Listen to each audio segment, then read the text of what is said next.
ফেলেন। চারু আর অরুণ দিনরাত ওনার সেবা করছে। চারু নিজের হাতে ঔষধি পথ্য বানিয়ে ওনাকে খাওয়াচ্ছে, তা ওনার শরীর যেন সাড়া দিচ্ছে না। আমার বড্ড ভয় হয় মাঝে মাঝে। সব বিধাতার ইচ্ছে লতা, আমরা মানুষেরা তো শুধু চেষ্টা করতে পারি। চারুমা যেভাবে একা হাতে রাজ্যের দায়িত্ব আর শ্বশুর মশাইয়ের সেবা সামলাচ্ছে, তা ভাবলে আমার খুব গর্ব হয়। ওর মতো মেয়ে সত্যিই বিরল। তা যা বলেছেন মহারাজ, চারু মা তো সত্যি অনেক বড় মনের মেয়ে। ও আমাকে বারবার তোমার হাতের ছোঁয়া যে কি জাদু আছে তা আমি বলে বোঝাতে পারবো না। দাস দাসীরা কত সুস্বাদু খাবার দিত, তা আমার মুখে রুচত। কিন্তু তুমি আমাদের ছেড়ে চলে যাওয়ার কথা বলো না বাবা। তোমার এই অসুস্থতা কেটে যাবে, তুমি আবার সুস্থ হয়ে আমাদের আমাদের রাজসভায় বসবে। আরে ভ্যাবলা, মীরা, আয় আয়, ভেতর আয়।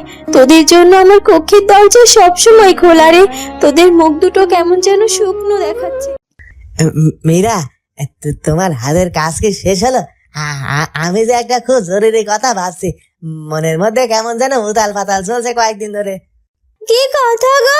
তোমার মুখখানা এমন গম্ভীর দেখাচ্ছে কেন? কোনো সমস্যা হয়েছে নাকি? আমাকে খুলে বলো না। আসলে মীরা, আমাদের তো অনেকদিন হলো এই হেমরাজের প্রাসাদে কাটলো। সারু দিদি আর রাজপুত্র অরুণের সব কাজে আমরা সাহায্য করেছি।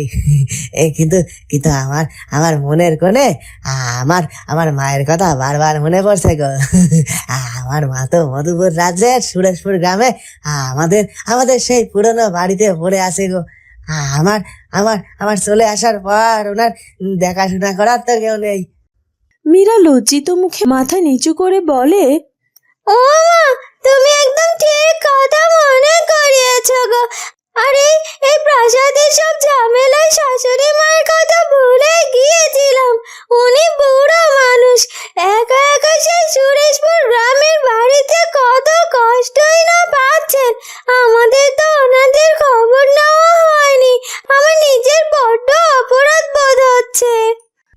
হ্যাঁ মীরা, মায়ের মুখটা সকাল থেকে চোখের সামনে কেবল ভেসে উঠছে। আমি ভাবছি কয়েকদিনের জন্য আমরা আমরা দুজনে মিলে সুরেশপুরের বাড়িতে যাব, মায়ের সাথে দেখা করে আসবো। ওনাকে একটু নিজের চোখে দেখে এলে মনের মধ্যে শান্তি ফিরে পাবো গো। তুমি একা কেন যাবে? আমিও তোমার সাথে যাব। শাশুড়ি মায়ের সেবা করার দায়িত্ব তো আমারও।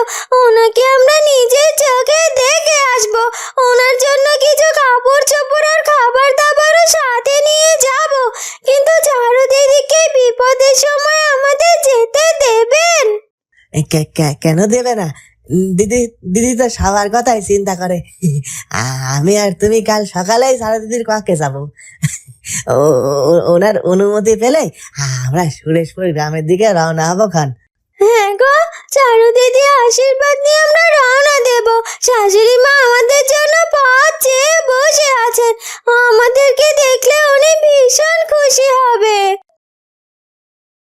হেমরাজের রাজপ্রাসাদের পেছনের বড় চরণভূমি। লালু মাঠের ওপর মাথা নিচু করে আছে, আর সোনা পাখি তার সামনে।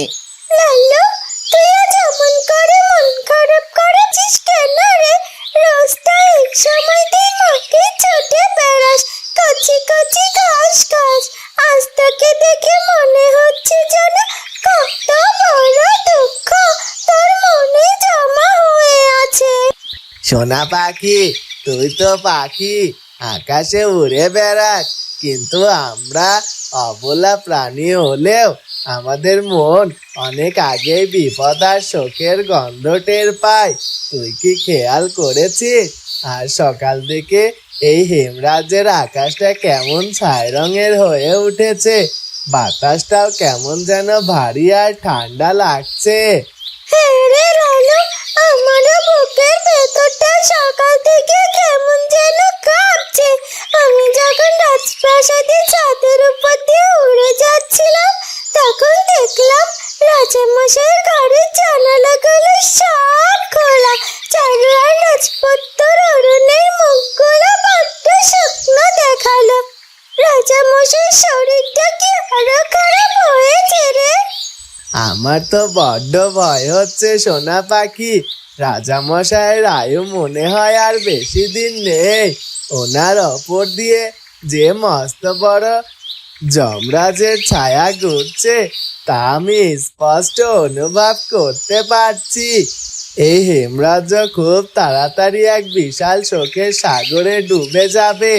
আমার এই ভেবে খুব কষ্ট হচ্ছে আমাদের চারু কিভাবে এই বড় ধাক্কা সামলাবে।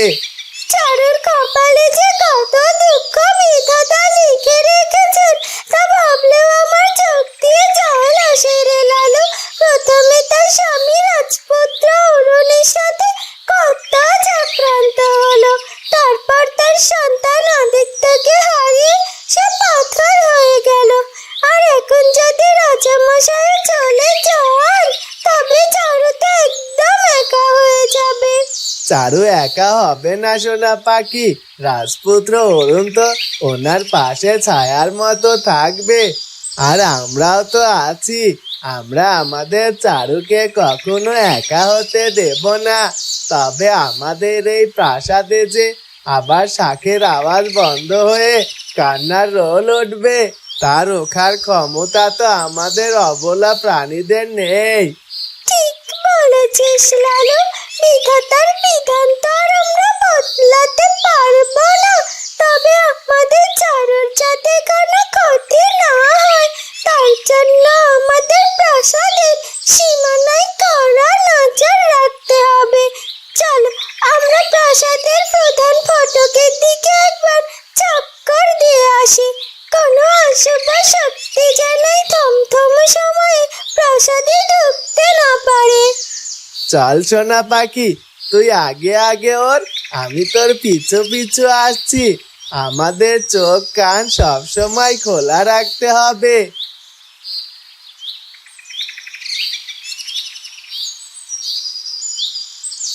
হেমরাজের রাজপ্রাসাদ, চারুলতার কক্ষ। চারুলতা জানালার পাশে দাঁড়িয়ে দূরের অন্ধকার আকাশের দিকে তাকিয়ে গভীর চিন্তায় মগ্ন। এমন সময় ভ্যাবলা আর মীরা ধীর পায়ে ওনার কক্ষে প্রবেশ করলো। চারু দিদি, তোমার কি খুব ব্যস্ততা আছে? আরে ভ্যাবলা, মীরা, আয় আয় ভেতর আয়। তোদের জন্য আমার কক্ষের দরজা সবসময় খোলা রে। তোদের মুখ দুটো কেমন যেন শুকনো দেখাচ্ছে। কোনো খারাপ খবর আছে নাকি? রাজ্যের কোথাও কোনো গোলমাল হয়নি তো? না চারু দিদি, রাজ্যের সব মানুষ খুব শান্তিতে আছে। বাবা মা সবাই তো সুন্দরভাবে আছে। আসলে আমরা আমাদের নিজেদের একটা কথা বলতে এসেছিলাম, বলতে দ্বিধা হচ্ছে দিদি। দ্বিধা কিসের রে মীরা? তোরা তো আমার নিজের পরিবারের মতো। বাবা মা আমাকে ছোট থেকে কোলে পিঠে করে মানুষ করেছে, আর তোরা তো আমার নিজের ভাই বোনের মতো। কোনো কথা থাকলে একদম সংকোচ না করে সোজা সোজা বলে ফেলতো। বলছিলাম কি চারু দিদি, অনেকদিন হয়ে গেল আমি সুরেশপুর গ্রামে আমাদের সেই বাড়িতে যাইনি খন। আমার বুড়ো মা সেখানে একদম একা একা থাকে। আমরা তো এই প্রাসাদের কাজ করে হেমরাজ্যের সেবায় এত ব্যস্ত ছিলাম যে মায়ের খবরটা নেওয়া হয়নি গো। মায়ের জন্য বড্ড মন কেমন করছে গো দিদি। ভাবছিলাম আমি আর মীরা মিলে কয়েকদিনের জন্য সুরেশপুর গ্রামে গিয়ে মাকে দেখে আসবো। ও ভ্যাবলা, এ তো ভীষণ ভালো কথা রে। এর জন্য এত সংকোচ করার কি আছে? মা তো সন্তানের কাছে সবচেয়ে বড়। তুই তোর মাকে দেখতে যাবি, তার সেবা করতে যাবি, এতে আমার কত আনন্দ হচ্ছে তোরা জানিস না। তোরা তো অনেক দিন ধরে প্রাসাদের জন্য দিনরাত পরিশ্রম করছিস, তোদের তো একটু ছুটি পাওয়া দরকারই। কিন্তু চারু দিদি, রাজামশাই শরীর তো দিন দিন আরো খারাপ হচ্ছে। এই কঠিন সময়ে তোমাকে আর রাজপুত্র অরুণকে একা ফেলে যেতে আমার মনটা কেমন খচখচ করছে। মনে হচ্ছে আমরা যেন আমাদের দায়িত্ব এড়াতে যাচ্ছি। এমন কথা বলিস না মীরা। মানুষের জন্ম, মৃত্যু আর সুস্থতা তো বিধাতার হাতে। আমরা তো আমাদের চেষ্টাই করছি। আর প্রাসাদে তো বাবা মা আর ক্যাবলা ওরা আছে। তোরা তোদের মায়ের কাছে যা, ওনাকে ভালো করে দেখে আয়, ওনার সেবা কর। আমি তোদের আনন্দের সাথে ছুটি দিচ্ছি, তোরা খুব সাবধানে যাবি। তোমার এই উদারতা আমরা কোনোদিন ভুলবো না চারু দিদি। আমরা সুরেশপুর গ্রামে মায়ের সাথে দেখা করে খুব তাড়াতাড়ি ফিরে আসবো। হেমরাজের রাজপ্রাসাদ, রাজা মশাইয়ের কক্ষ। গভীর রাত, রাজা মশাই বিছানায় শুয়ে আছেন। ওনার চোখ দুটো আধা খোলা। রাজপুত্র অরুণ বাবার বিছানার পাশে বসে তার হাতটি নিজের হাতের মধ্যে আঁকড়ে ধরে আছেন। ও অরুণ, তুই কি জেগে আছিস রে বাবা? আমার পাশে কে বসে আছে? হ্যাঁ হ্যাঁ বাবা, আমি জেগে আছি। আমি তোমার অরুণ। তোমার কি খুব কষ্ট হচ্ছে বাবা? আমি কি চারুকে ডেকে আনবো? ও পাশের ঘরে শুয়ে আছে, ডাকলেই চলে আসবে। না না না বাবা, সারুকে এখন একদম ডাকিস না। সারাদিন মেয়েটা কত দখল সামলায়, এই রাজ্যের কত কাজ করে, আবার আবার আমার এই রোগা শরীরের যত্ন নেয়। ওকে একটু শান্তিতে ঘুমোতে দে। আজ রাতে আমি তোকে কিছু কথা বলতে চাই অরুণ। আমার মনের ভেতরে জমানো কিছু গুরুভার নামিয়ে দিতে চাই রে বাবা। বাবা, তুমি এমন করে কেন বলছো? আমার খুব ভয় লাগছে। তুমি এখন ওসব কথা বাদ দিয়ে একটু চোখ বন্ধ করে ঘুমানোর চেষ্টা করো। কাল সকালে রোদ উঠবে, তখন আমরা সব কথা বলবো। না অরুণ, কাল সকালে সূর্য দেখার ভাগ্য বিধাতা আমাকে দিয়েছেন কিনা তা নিয়ে আমার সন্দেহ আছে। তুই মন দিয়ে শোন বাবা, আমার পরে এই হেমরাজ্যের রাজ সিংহাসন একদম খালি পড়ে থাকবে। তোকে এই রাজ্যের রাজার দায়িত্ব নিতে হবে। তুই হবি হেমরাজ্যের পরবর্তী রাজা, আর আমাদের চারু হবে এই রাজ্যের মহারানী। বাবা, আমি তোমার ছাড়া এই বিশাল সিংহাসন কিভাবে সামলাবো? তোমার এই সিংহাসন, তোমার এই প্রজ্ঞা, আমি তো যোগ্য নই বাবা। আমি একা কিভাবে সামলাবো? তুই একা নোস বাবা, তোর পাশে চারুর মতো এক অসাধারণ বুদ্ধিমতী আর সাহসী মেয়ে থাকবে। সে যেমন স্নেহ দিয়ে ঘর সামলাতে পারে, তেমন তেমন কঠোর হয়ে রাজ্য সামলাতে পারে। তুই সব সময় চারুর পরামর্শ নিয়ে রাজকার্য চালাবি। প্রজাদের কখনো নিজের চেয়ে আলাদা ভাববি না। তাদের দুঃখকে নিজের দুঃখ বলে মনে করবি। এটাই আমার শেষ আদেশ বাবা। আমি তোমার প্রতিটা কথা অক্ষরে অক্ষরে পালন করব বাবা। তুমি যা শিক্ষা দিয়েছো তার থেকে এক চুলও আমি নড়বো না। কিন্তু তুমি আমাদের ছেড়ে চলে যাওয়ার কথা বলো না বাবা। তোমার এই অসুস্থতা কেটে যাবে, তুমি আবার সুস্থ হয়ে আমাদের রাজসভায় বসবে বাবা। মানুষের জীবনের মেয়াদ তো নির্দিষ্ট অরুণ। আমি আমার জীবনের সব কর্তব্য শেষ করেছি। আমার শুধু একটাই আক্ষেপ রয়ে গেল। আমি আমার ছোট্ট আদিত্যকে রাজা হতে দেখে যেতে পারলাম না, কিন্তু আমার মন বলছে ও একদিন ফিরে আসবে, আর তোরা ওকে এই রাজ্যের পরবর্তী উত্তরাধিকারী করবি। হেমরাজ্যের রাজপ্রাসাদ, ক্যাবলা ও ময়নার থাকার কক্ষ। গভীর রাত। ক্যাবলা, তুমি কি খেয়াল করেছো প্রাসাদের বাতাসটা আজ কেমন যেন থমথমে হয়ে আছে? চারু দিদি আর রাজপুত্র অরুণের ঘর থেকে কেমন একটা বিষাদী সুর ভেসে আসছে। রাজামশাই শরীরটা মনে হয় আজ বড্ড বেশি খারাপ। হ্যাঁ ময়না, তুমি একদম ঠিক বলেছো। আমি আজ বিকেলে যখন রাজা মশাইয়ের কক্ষের পাশ দিয়ে যাচ্ছিলাম, তখন দেখলাম রাজবৈদ্য খুব চিন্তিত মুখে ঘর থেকে বের হয়ে যাচ্ছেন। ওনার মুখ দেখে মনে হলো ভালো কোনো আশা নেই। রাজা মশাই যদি আমাদের ছেড়ে চলে যান, তবে রাজ্যের মাথায় আকাশ ভেঙে পড়বে গো। চারু দিদি আর রাজপুত্র তো ওনার চিকিৎসার কোনো ত্রুটি রাখেননি, দিন রাত এক করে সেবা করছে। কিন্তু মানুষের আয়ু শেষ হয়ে গেলে তো আর কোনো কিছু করার থাকে না। বিধাতা যা লিখে রেখেছেন তা তো হবে, কিন্তু চারু দিদির জন্য আমার বড্ড বুকটা কেঁদে ওঠে। হ্যাঁ ময়না, চারু দিদি তো এমনিতেই সন্তানের সঙ্গে পাথর হয়ে আছে। তারপর যদি রাজা মশাইয়ের কিছু হয়ে যায়, তবে ওনার মনে কত বড় আঘাত লাগবে ভাবো। আর কাল সকালে তো ভ্যাবলা আর মীরা সুরেশপুর গ্রামে চলে যাবে। রাজপ্রাসাদের কাজের চাপ তো আরো বেড়ে যাবে। তুমি চিন্তা করো না ক্যাবলা, ব্যাবলা আর মীরা তো ওদের মাকে দেখতে যাবে, আর এটা তো ওদের কর্তব্য। আমরা তো প্রাসাদেই আছি। কাল থেকে আমি আর জয়া কাকিমা মিলে প্রাসাদের ভেতরে সব রান্না বান্না, রাজামশাই সেবার কাজে চারুদিদির পুরোপুরি সাহায্য করব। চারুদিদিকে আমরা কোনো সময়ের জন্য একা হতে দেব না। আর আমিও কাল থেকে যোগু কাকার সাথে থেকে বাইরের শস্য মজুত করার জন্য রাজের পাহাড়ের সব কাজে দাঁড়িয়ে তদারকি করব। রাজপুত্র অরুণের মাথায় এখন বাবার অসুস্থতা নিয়ে অনেক চাপ।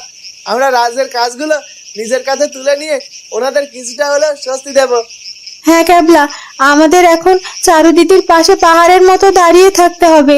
বিধাতা যেন আমাদের সবাইকে এক কঠিন মনের জোর বজায় রাখার শক্তি দিন। মধুপুর রাজ্যের রাজপ্রাসাদ, মধু রাজার কক্ষ। বিকেল বেলা, ঘরের ভেতর মৃদু আলো এসে পড়েছে। মধুরাজা বিছানায় শুয়ে আছেন, আর রানী লতা ওনার পাশে বসে একটি বাটি থেকে চামচ দিয়ে ওনাকে ফলের রস খাওয়াচ্ছেন। নিন মহারাজ, আর 2 চামচ খেয়ে নিন। ওষুধি গাছপাতার সাথে এই ফলের রসটুকু খেলে আপনার শরীরের এই দুর্বলতাটা কেটে যাবে। আপনার তো খাওয়ার কোনো নিয়মই ছিল না এ কদিন। লতা, তোমার হাতের ছোঁয়া যে কি জাদু আছে তা আমি বলে বোঝাতে পারবো না। দাস দাসীরা কত সুস্বাদু খাবার দিত, তা আমার মুখে রুচত না। আর আজ তোমার হাতের এই সাধারণ ফলের রস আমার কাছে অমৃতের মতো লাগছে। আমার মনে হচ্ছে আমার অর্ধেক অসুখ এমনিতেই সেরে গেছে।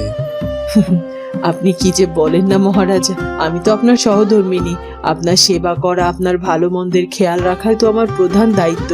আমি হেমরাজ্যে গিয়ে চারুর পাশে দাঁড়িয়েছিলাম ঠিকই, কিন্তু আপনার এই ভাঙা শরীরের কথা ভেবে আমার মনটা সবসময় ছটফট করত। এখন আমি এসে গেছি, আপনার আর কোনো অবহেলা হবে না। আমি জানি লতা, তবে হেমরাজ্যের বেয়াই মশাইয়ের শরীর তো খুবই খারাপ শুনলাম। চারুমা আর অরুণ কি সব সামলাতে পারছে? ওখানকার পরিস্থিতি কেমন? বিআই মশাইয়ের শরীর বড্ড খারাপ গো। নাতির শোকে মানুষটা বিছানা থেকে উঠতে পারছেন না। অরুণা চারু দিন রাত ওনার পাশে বসে থাকছে। চারু নিজের হাতে পথ্য বানিয়ে খাওয়াচ্ছে, তাও ওনার শরীর যেন সাড়া দিচ্ছে না। আমার বড্ড ভয় হচ্ছে, কখন জানি কোনো অশুভ খবর চলে আসে। বন্ধুরা, কি হতে চলেছে এরপর সেটা জানবো আমরা চারুলতা গল্পের পরবর্তী পর্বে। আর আমাদের আজকের পর্বটি ভালো লাগলে অবশ্যই আমাদের চ্যানেলটিকে সাবস্ক্রাইব করে দিও। দেখা হবে নতুন পর্বে। ধন্যবাদ।